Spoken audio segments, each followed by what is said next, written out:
Welcome to tonight's Common Council for June 24th, 2025. Clerk will call the roll, please. Tauschak. Here. Herman. Here. Batzdorf. Here. Gilson. Here. Hildebrand. Penquitz. Here. Binder. Here. Sandy. Here. Let's show we have a quorum. Next is the pledge. Please stand. I pledge allegiance to the flag of the United States of America and to the republic for which it stands, one nation, under God, indivisible, with liberty and justice for all.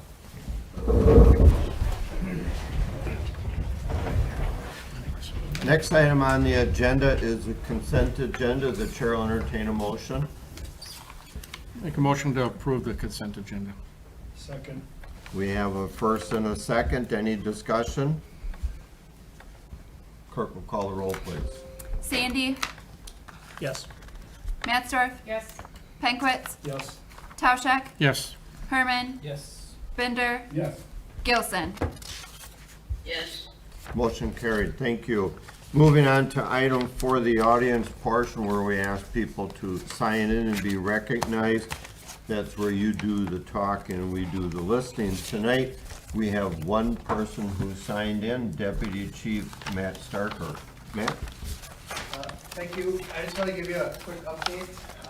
The Sunset Road warning signal has been replaced and is fully operational. So I just want to thank the council and the city for working with us on that, and for American Signal Company for getting it done as quickly as they did. Originally they thought early fall, but it is up and operational and it's working. So just want to give you a quick update on that. That's good news, certainly. Thank you. Moving on to item 5, no items were removed from the consent agenda. Moving on to item 6, resolutions. Item 6A, resolution number 8, consideration and possible action on a resolution creating tax incremental district number 8, approving its project plan and establishing its boundaries. I'll call on City Administrator Tim Blakely for a brief statement. Tim. All right, thank you, Mayor. So a few meetings ago, we had a TID 101 and DET 101 for council, so I'm not going to summarize the initial part of the memo that goes through TIF 101, but I will highlight it as one of the most important tools available in Wisconsin for economic development and redevelopment. So the city is proposing the creation of TID number 8, which is designated as a rehabilitation district, which encompasses the downtown Lock Block, now the hotel, the Henry Christopher Hotel building, and adjacent properties. Tonight I will introduce Paul Baining with Ellers. He's going to give a summary of the TID project plan and the resolution that's going to be approved tonight. Again, this project is intended to support a mix of public improvements, including the redesigned, rebuilt parking lot, infrastructure upgrades, property acquisition, legal and engineering, financing, administrative costs. The full TID project plan is outlined in attachment 1. Again, the hotel and related improvements are projected to add $6.5 million in new increment value. We'll highlight a lot of these things later on in the meeting. We have several things sort of interrelated tonight. We've got the development agreement with the Lag Family LLC. We've got a debt issuance as well. But this first item, again, is the resolution for TID review. Related to the city's strategic plan, it does advance several outcomes, which is the expanded economic development and TIF district utilization. Pending council approval tonight, this will go to the Joint Review Board on July 9th. So without further ado, I will introduce Paul Baining, who will give a brief summary, and then we'll both be happy to answer any questions. Thank you, Tim. As Tim mentioned, you all received a copy of the full project plan in your meeting materials. Rather than go page by page through that plan, I've prepared basically a summary of the key highlights tonight, which I think will touch on the main aspects of the TID creation. Tim mentioned recently the council did hear a TID 101 presentation, so I'm not going to go into a lot of depth about how tax incremental financing works. The first slide that I prepared tonight, which is also on the screen, does have an illustration of how the concept of TIF works. And essentially, when a new district is created, all of the parcels in that district whatever their assessed value is at the date of creation, that value is essentially frozen for the purposes of taxation. And throughout the entire life of the district, that baseline property value, the other taxing jurisdictions, so the county, the tech district, the school district, et cetera, they continue to receive their share of taxes on that base value throughout the entire life of the district. However, while the district is active and the properties in the district grow in value, the city solely benefits from that growth in value during the time that the district is active. Any of the growth in value, the taxes on that growth is collected exclusively by the city to be used in the district to pay the cost of project costs. And then when the district closes, the value that has been gained plus the baseline value, all of that value returns to the tax rolls at that time, and all of the taxing jurisdictions then resume their collection on the full value. So again, during the time that the district is in place, the city benefits, and that value generates tax increment that is to be utilized in the district. But when the district closes, all of the taxing jurisdictions benefit from that growth. I also included a copy of the proposed district boundary. You're all very familiar with the location. The district is of course bordered on the north by Mill Street. In total, the land area of proposed TID 8 is 10.5 acres, and that includes 28 parcels total. The purpose of the district is actually quite simple. It's to facilitate redevelopment of the lock block, and this is considered a TID that is classified as a district that is in need of rehabilitation or conservation. And what that means by state statute in Wisconsin is that at least 50% of the land area in the district has to meet the definition of being in need of rehabilitation. And in Main Street districts, that is a common classification. That doesn't mean that necessarily the properties are in disrepair or blighted. What it means is that there's room for improvement. It can mean there are some vacant storefronts. It can mean there's some infrastructure that's out of date or needs to be replaced. There might be buildings that need some ADA disability improvements. So a lot of different reasons why a property can be deemed as in need of conservation. And again, by state statute, at least 50% of the area needs to meet that classification. And in the case of TID 8, the percentage is 63%. So it meets that minimum of 50.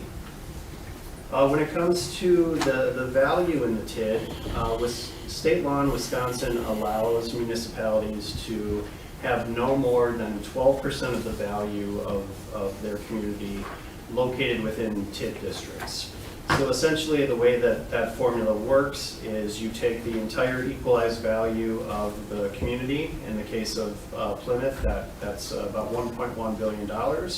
Multiply that times 12%, which in the case of Plymouth is 139 million. And that means that in the city's case, in total, no more than 139 million of property value can be located in a TID at any one time. In the case of TID 8, the value of property to be included in this district is about $4 million. You add that to the value of property in your other districts, which is 31 million. And then there's a subtraction because some of the parcels that are going to be included in TID 8 are currently in TID number 5, so you don't double count that value. And that means that in total, $33 million is subject to that 12% limit. But because of the total equalized value in Plymouth, your percentage is only 2.8. So what that means is, because the state allows you to have 12% of your property value in a TID district, the city still has about $106 million of value that it could, in theory, add to other TID districts. So in other words, you're in very good shape. You're really nowhere near that 12% cap. Next from the project plan is a detailed list of the known projects for the district. And again, the primary focus of this district is to facilitate redevelopment of the lock block. In particular, the hotel project and the infrastructure associated with that project. So the vast majority of the project costs in the plan are infrastructure-related improvements. As with any district, there are other costs such as ongoing administration, financing, et cetera. You'll also see that the Stafford Street Bridge has been earmarked in the plan. However, even though it's shown as an eligible project cost, we did not include it in the cash flow model at this time. I don't believe that project is on the horizon just yet. Correct. Yeah, we're in line for that one. Okay, so that's why we didn't immediately include it in the cash flow. A couple key points of the district. The estimated incremental value to be created in the district, again, is based on the projects that are known as of today, and that happens to be the development of the Henry Christopher Hotel. And the value that has been included in the project plan to be generated by that redevelopment is $6.5 million. What that translates to is that over the life of the district, the estimated tax increment that is anticipated to be collected over the life of the district is about $2.5 million. And based on the cash flow and how the numbers pan out, the projected closure of the district is currently slated for 2053. And that again is based on the allowable life that state law includes for this type of district. A lot of numbers on the cash flow, as there always are. However, to kind of sort of summarize it, moving from left to right, the columns that have the orange heading are the projected revenues in the district from the year of creation through the anticipated year of closure. You'll see the primary revenue source for the district is the tax increments that are anticipated to be collected, and again, that amount is about $2.5 million. Some of the other revenues include transfers from some of the city's other funds, some debt proceeds, and then finally about $85,000, which is earmarked to be transferred from the city's room tax fund, from the portion of the room tax fund that the city has authority to allocate. As we move to the center of the cash flow, the columns that are headed in green, those are the projected expenditures over the life of the district. So again, we have those project costs related to the infrastructure improvements on the block. We have repayment of the advances from other funds. We have the room tax incentive showing as an expenditure coming out of the district, and then ongoing planning and administration. At the end of the day, the two key numbers on the cash flow, on the very bottom row, the total revenues, and then as you move further right, the total expenditures, you'll see those numbers match and equal about $6.9 million. So in total, for the life of the district is anticipated to have revenues totaling $6.9 million and expenditures totaling $6.9 million.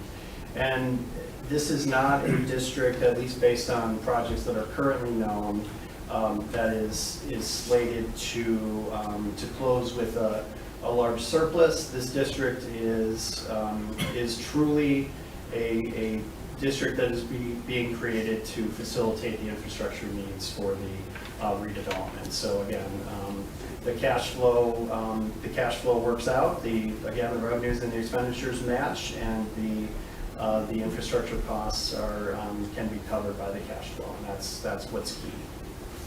Moving on to the timeline of the district, on June 5th, the initial joint review board, which includes membership from the city, the tech college, the school district, the county, they met and reviewed the plan.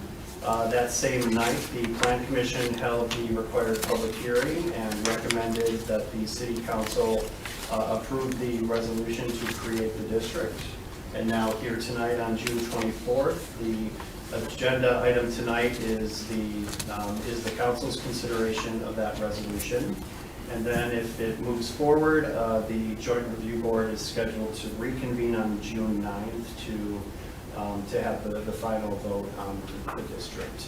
Again, I know you all have the full copy of the project plan. Some of you, as members of Joint Review Board or Plan Commission, have been through that project plan multiple times. But I'm happy to answer any questions about the district, about TIF, about the cash flow, anything you'd like to ask.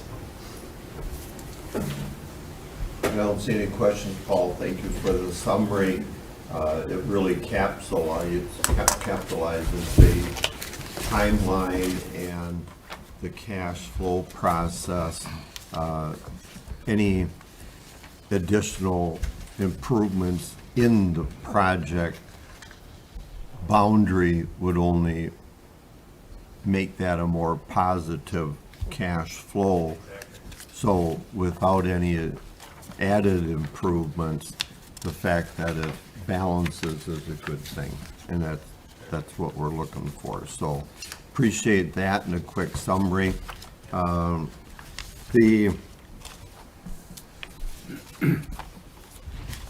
The chair will entertain a motion to adopt the development agreement with, And Mayor, this is adopt resolution oh, number. I'm sorry, I'm down one too far. They're all very interrelated My tonight. fault. No, no problem. Okay, chair will entertain a motion to adopt resolution number 8 as stated. So moved. I'll second. We have a first and a second. Any discussion? Clerk will call the roll, please. Herman, Yes. Matsdorf, Yes. Binder, Yes. Penkwitz, Yes. Gilson, Yes. Sandy, Yes. Yes. Yes. Motion carried. Thank you, Paul. Appreciate you taking the time to do that. Moving on to resolution 6, item B, resolution number 9, resolution authorizing the issuance and sale of not to exceed $6,990,000 general obligation promissory notes, series 2025 alpha. Tim? Yeah, so I'll give a brief summary and then again turn it over to Paul with Ellers to give some more detail on this. So as part of our 2025 capital improvement plan, the city does intend to issue debt for the Mill Pond Dam, Collins Street reconstruction, the electric storage building, and the hotel project, the parking lot project for the hotel. So this parking lot project was added as we have moved up the timeline for this project with the goal to complete this by November 1st, 2026. So as noted, tonight we are doing the pre-sale review at the Common Council. Paul can kind of walk through the additional timelines, but eventually it will close in, anticipated in early to mid-August. As previously communicated, this 2025A does align with our strategic plan to finance key projects over the next 3 years. Again, I don't want to steal all of Paul's thunder, but the city's debt limit usage approximately 6%, leaving 94% of capacity available in 2024. Due to the successful closure of TID number 4, the city will gain a levy limit adjustment and adjustment of the mill rate coming up next year. That levy limit adjustment is going to be about $350,000. Again, will affect the mill rate as well in 2024, as only half that closure's impact is available for levy limit adjustments. Again, staff does recommend leveraging TID closing levy limit adjustments and claiming abated debt to support capital projects within the 2025 assessed mill rate. So we'll be talking about that more during budget season, how we can take advantage of that abated debt to pay for capital projects that are only going to become more expensive in the future to take advantage of the funds today. Again, the pre-sale report does contain preliminary debt schedules and estimated issuance amounts. Again, the pre-sale report does indicate anticipated tax impact based on this debt issuance only. It does not predict the overall tax rate for 2026. That will again be determined during the budget season.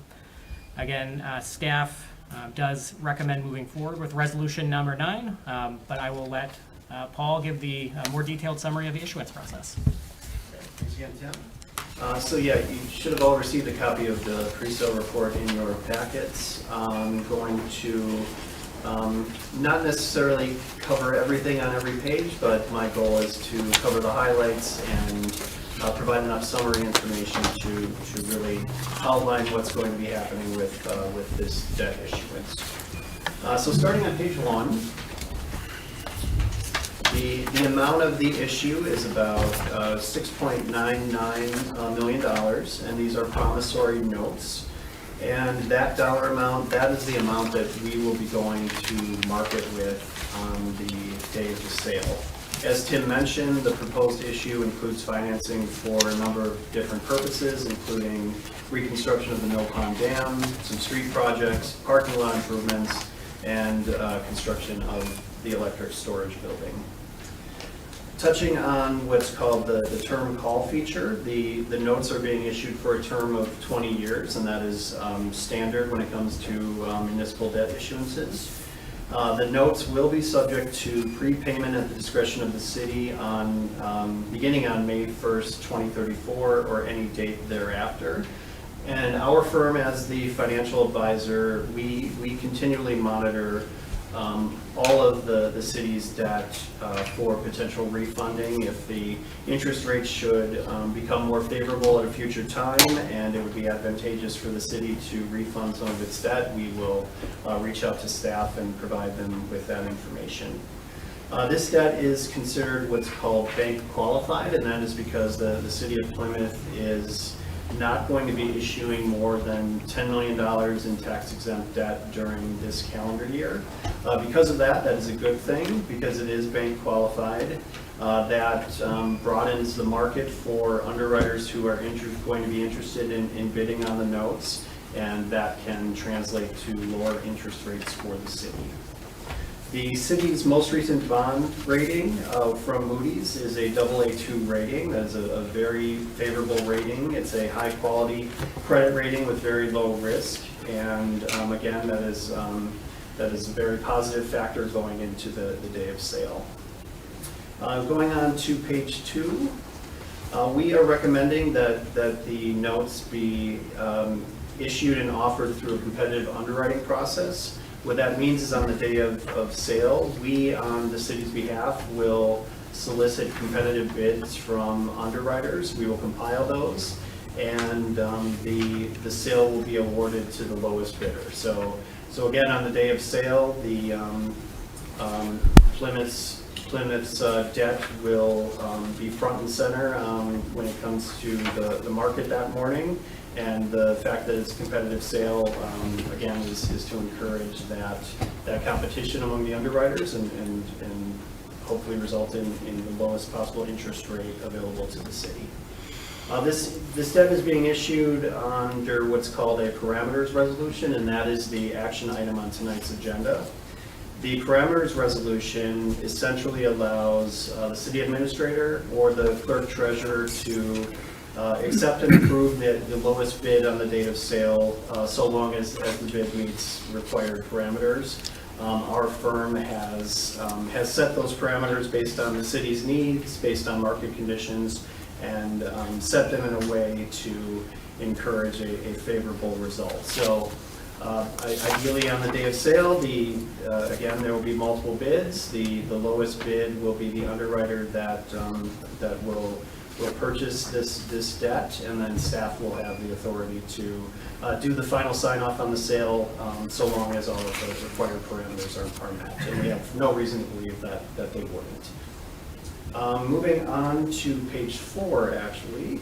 The only thing I will note on page 4 is that we can also assist the city in developing a strategy to invest the proceeds of the debt until those funds are needed to pay project costs, and we'll obviously work with Chris and Tim and staff on anything having to do with potential investment.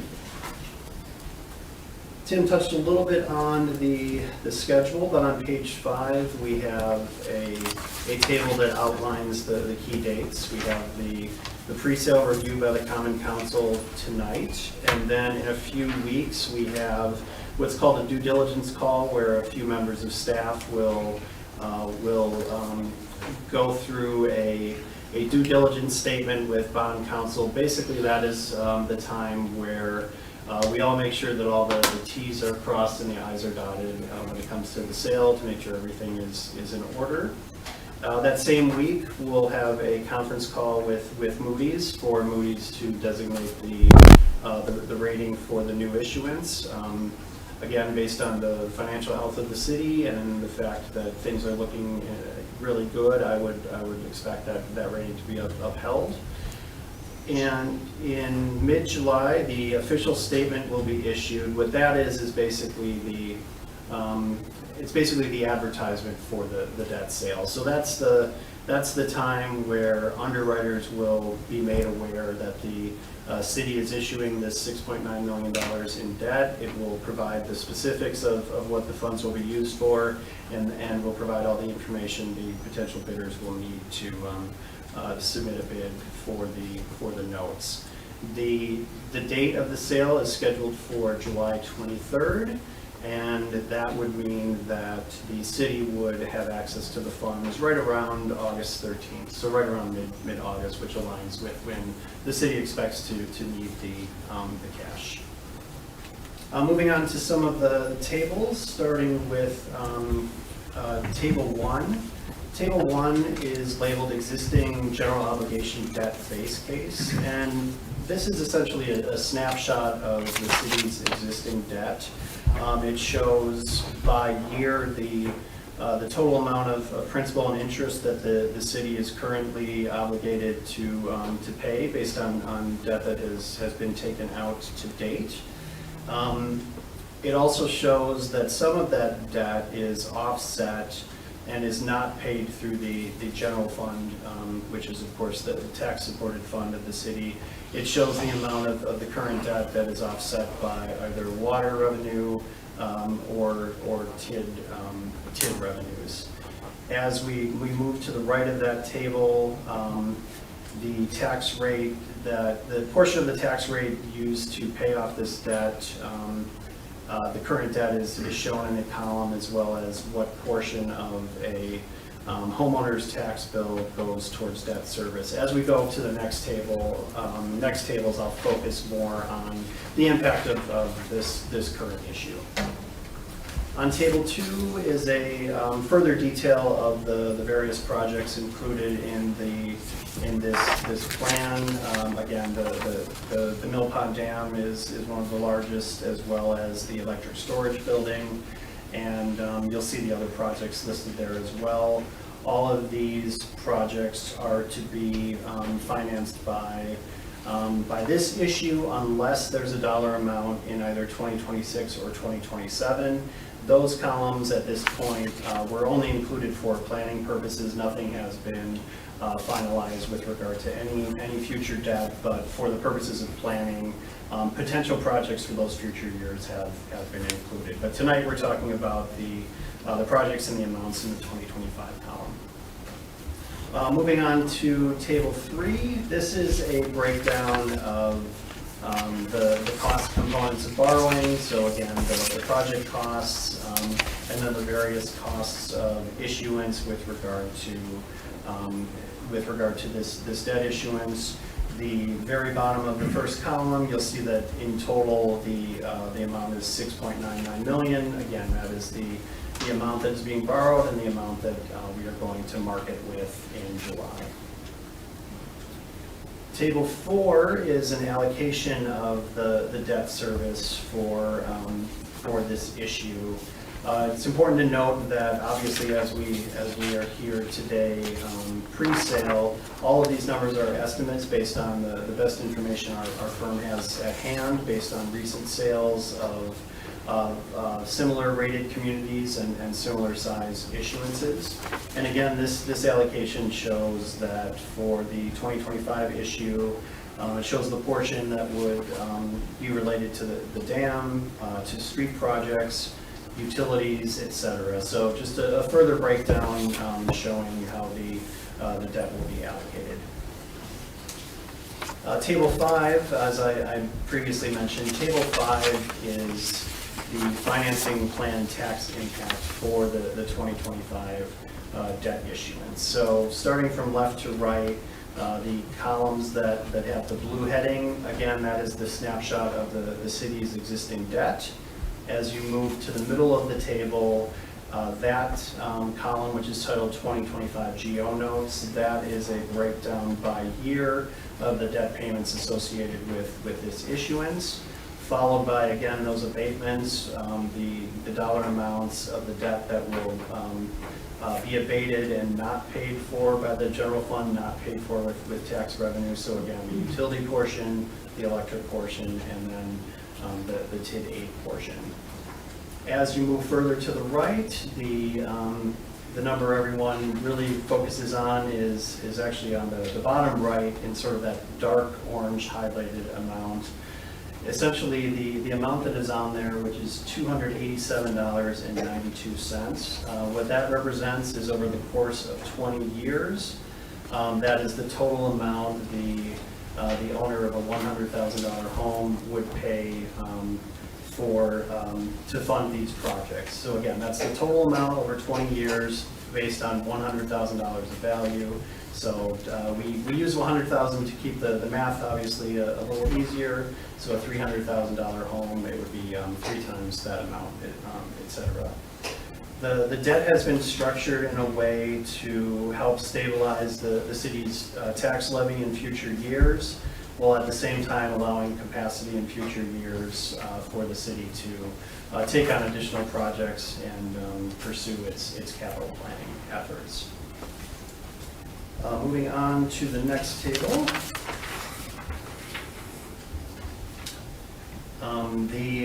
The next table is financing plan tax impact of potential future capital improvement plan years.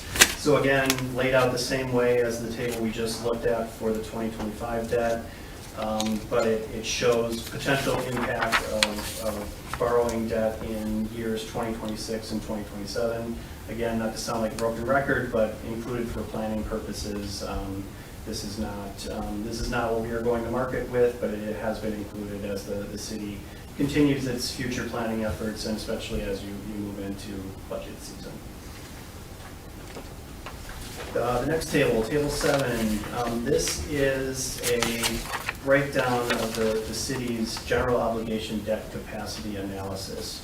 In the state of Wisconsin, a city's outstanding debt principal cannot exceed an amount that is greater than 5% of the total equalized value. So in the case of Plymouth, after taking on this debt issuance of $6.9 million, the city of Plymouth's debt limit will be at 16% of the state limit. That is extremely low. Most of the communities we work with are significantly higher than that. And with that 16% number, that means even after going through this borrowing, the city would have about $51 million of additional capacity. If it were to borrow for additional projects, you would have $51 million of space to do so. But again, 16%, that's a very low number, and that's definitely helped the city's bond rating. And even in future years, the city would not, even including the other borrows, the city would not, their limit would not be anywhere near what we see in a lot of communities, 60, 70%. So congratulations to all of you and the staff for the job you've done. The last page is a chart showing the trend in municipal bond indices. As you can see, it was fairly consistent, and then in the first week of April, when trade policy was all the news, the market didn't really like that, so we had a day of excitement. But since then, things have leveled off, and we're feeling very good about the city's sale coming up in July. So I know I covered a lot of numbers in there, but I know you're all familiar with the capital planning and the purpose of the borrow, but I'm happy to obviously entertain any questions or provide any clarification. Thank you, Paul. Appreciate the time to explain some of the highlights of the resolution to borrow $6.99 million. The chair will entertain a motion so we can discuss. I move to authorize the issuance and sale of not to exceed $6,999,000 in general obligation promissory notes. I'll second his motion. We have a first and a second. Any questions? Clerk will call the roll, please, on resolution number 9. Sandy, Yes. Penkwitz, Yes. Matsdorf, yes, Tauschak, Yes. Gilson, yes, Binder, Yes. Herman. Motion carried. Thank you. Thank you, Paul. Appreciate the quick review and detail on that. Like you said, there's a lot of numbers, but the bottom line is we're in a good position to do just that. Yeah, and I would just like to, on behalf of our firm, say a thank you to your staff, to Tim and Chris, and the engineers and everyone else. They're very responsive, provided all the information we needed for both the TID and the financing plan in short order, and very easy to work with. Good. Thank you, and we're looking forward to a good sale. Yeah, so That would be nice. Thank you. Moving on to item 7, new business. Item A, discussion and possible action on development agreement with Legg Family LLC. Tim, do you want to give us a brief summary on that, Yeah, I'll give a please? brief summary on this one. So this really follows resolution number 8, creating the TID district. And following direction from Common Council in closed sessions on several occasions, city staff and Legg Family LLC have reached a consensus on a development agreement. And that agreement is to facilitate the generation of approximately $6.5 million in new tax increment through the construction of the Henry Christopher Hotel via tax increment district number 8, what was just approved at the just a few moments ago in resolution number 8. Again, that will go back to the joint review board on July 9th for final approval. So as part of this, the general consensus is the city will establish that TID 8, which we have just done, and then we'll go to the joint review board. We will make reasonable efforts to complete the parking lot by November 1st, 2026. The city's total TID 8 contribution is approximately $2.5 million, with the city contributing roughly $1.4 million over the life of the district. And includes an advance of about $400,000 from the TID foreclosure disbursement, and an initial city levy contribution of approximately $1.7 million. Again, the city will be subsequently reimbursed approximately $750,000 on the closing ends of TID 8's final 8 years. The Legg Family LLC does agree to construct a hotel that'll generate that $6.5 million in new assessed value by 2027, resulting in, as Paul mentioned, to approximately $2.5 million in new tax increment in that tax increment district number 8. Should the hotel not achieve this registered value, the Legg family will make an annual deficiency payment equal to the difference between actual taxes generated due on the $6.5 million and what they actually have generated. So this will extend through 2046, basically coinciding with the repayment period of the debt for the parking lot improvements.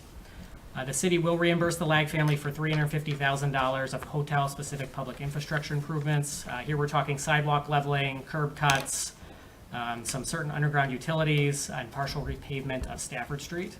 Again, all these improvements must meet city specifications. Half of the unallocated general fund room tax generated specifically by the hotel, I know that's a mouthful, but there's a formula how to generate room tax, so a portion of that will go back to the Henry Christopher Hotel, estimated between $8,500 and $17,000 annually based on what they generate at the hotel, to be used for marketing for the hotel for approximately 7 years. The city will provide parking passes for visitors and employees, and Stafford Street may remain closed through the duration of the construction or November 1st, 2026, whichever comes sooner. The development agreement will be recorded against the property and then transferred in the event ownership changes. Again, as we've mentioned, there's several other interrelated items on tonight's agenda. Also, Lee Gentine is in the audience, who is really spearheading the hotel reconstruction project. I'm sure would be happy to answer some questions as well. But at least on the development agreement side, that's the rundown, and staff's happy to answer any questions. I work a lot with Attorney Feber, who was very helpful as part of the development agreement process, and she's able to help as well. Thank you, Tim.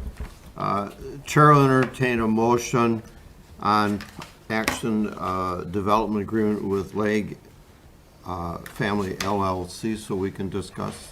Mayor, I move that we approve the development agreement with Flag Family LLC as presented. I'll second. We have a first and a second. The chair will allow any questions of the representative from the Lake Family LLC if people have those questions. Otherwise, do we have any questions of staff? Nope. We're good? Okay. The only comment I have, Mr. Gentina, is appreciate all the effort that you and the family have put into this and what the potential impact on the downtown and the city as a whole is. And it's greatly appreciated that you're willing to make this huge investment in the community, and it's greatly appreciated. Thank you. So, thank you. I wish we could build this for $6.2 million. But That it's, doesn't work that You know, way. I just want to thank Tim and Crystal and the rest of the staff as we've gone through this process. You know, there's a lot of legalese, there's a lot of questions, there's a lot of therefores and so on and so forth, but yeah, I think the process went pretty well. As I think we mentioned, our goal is to open late fall of next year. And if we don't run into any more structural engineering issues, we should be able to keep it on schedule starting the 1st of July. So, Good. that's it. Thank you. Very, very good report. Mr. Bender? I'd just like to make a comment that yesterday's news and today's news talks about how tourism is up in the state and in Sheboygan County, in most counties, and it's great to have a project like this happening for the future because that's just going to contribute to that increase in tourism. Good. Correct. Thanks, Joe. Good. Thank you. With that, clerk will call the roll, please. Gilson, yes, Sandy, Yes. Tauschak, Yes. Herman, Yes. Matsdorf, yes, Yes. Penquitz. Yes. Motion carried. Thank you. And thank you for coming and participating, Mr. Gentin. Moving on to item 7B, discussion and possible action on offers to purchase property for West Stafford parking lot project, 5 properties. Tim, you want to touch on that? And our next item is kind of related, so Correct. if you want to kind of do 2 for 1, Yeah, we'll I'll understand. summarize both B and C together. So this is the approval purchase of 5 properties outlined in attachment 1 for the parking lot project. So I'm not going to read all the tax IDs off, but approval of those 5 properties and approval of the easements for 3 other properties. The total cost is $121,863. Again, this is granting myself to execute and finalize documentation to acquire these properties detailed in attachment 1. Again, subject to the city attorney's approval as to form, and same thing with the easements. So we do have signed offers to purchase for all 5 properties. So we will then execute those on our end following the meeting tonight. We will get the closing documents ready to go and then purchase the properties. Once we have done that, we'll basically get ready to kick off the parking lot project as soon as possible. So again, to get that thing done by November 1st, 2026. Happy to answer any questions on B or C. Again, these are the acquisition of property and acquisition of easements. Thank you, Tim. Tackling item B first, on the 5 properties, and on attachment 1, we have a total cost of $121,863.52. That's correct, but that does include both B and C together, both the Okay. easements and the acquisitions. That was a point of clarification. Yep. Okay. Chair will entertain a motion on item B, offers to purchase property for West Stafford Street parking lot project, 5 properties. I'll make a motion to approve as stated. Second. We have a first and a second. Any discussion on the 5 property purchases? Guess we gotta say. And Mayor, Too just, many Ps in there. just for reference, the 5 properties are $120,827.18. Okay, yeah. Any other questions? Clerk will call the roll, please. Penquits, Yes. Binder, Yes. Matsdorf, Yes. Herman, Yes. Gilson, yes, Sandy, Yes. Yes. Tauschak. Motion carried, thank you. Rolling into new business, item C, discussion and possible action on easements for West Stafford Street project. Parking 3 properties, Tim has described that somewhat, in the balance of that 121 It's is 1,036.34. for the easements. So with that, the chair will entertain a motion so we can discuss on the easement actions. I'll move approval on the easement action by city administrator. I'll second his motion. We have a first and a second. Any discussion? Clerk will call the roll, please. Gilson, yes, Sandy, Yes. Tauschak, Yes. Herman, Yes. Matsdorf, Yes. Binder, Yes. Penquits. Yes. Motion carried, thank you. For the audience, we'll be going into closed session for several items.